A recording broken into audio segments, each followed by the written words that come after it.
நான் சங்கர் சார்கிட்ட கதை சொல்லும்போது எப்படி சொன்னேன்னா, குட்டி ரஜினி மாதிரி ஒரு பையன் சார், குட்டி ஐஸ்வர்யா ராய் மாதிரி ஒரு பொண்ணு சார். அதனால தான் சொல்லிட்டேன். யோ இதை செலக்ட் பண்ணி காமிக்கும். ஏன்னா ஷூட்டிங் நெருங்கிட்டே இருக்குது.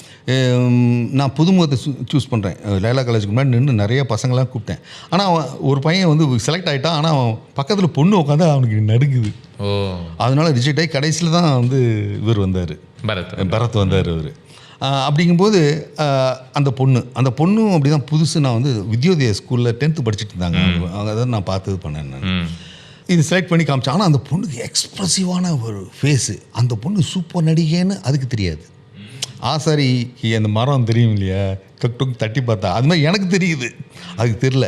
அதுக்கு தெரியாமல் இருக்கிறதே பிளெஸ்ஸு. இன்னசென்ஸ் இஸ் இக்னரன்ஸ் இஸ் பிளெஸ்ஸுங்கிற மாதிரி, இன்னசென்ஸ் இஸ் பிளெஸ்ஸுங்கிற மாதிரி அவளுக்கு இருந்துச்சு அந்த இது. அதனால் அது ஷார்ப்பாக பார்க்க சொன்னது, அந்த மாதிரி அது வெக்கப்படுறது கொள்வது எல்லாமே அந்த பொண்ணு இல்லை பெரிய உயிரை ஊட்டிச்சுன்னு நினைக்கிறேன். ஆமாம். அது இப்போ அந்த பொண்ணு ஃபேஸை பார்க்க வைக்கிற அந்த ஸ்பார்க்கிங் இருந்துச்சு. நான் அவர் கேட்குறாரு, இது குட்டி ஐஸ்வர்யா யாரா அப்படின்னு கேட்குறாரு. அது சிஸ்டம் மெட்டீரியல் அப்படின்னு தான் சார் சொல்கிறாரு.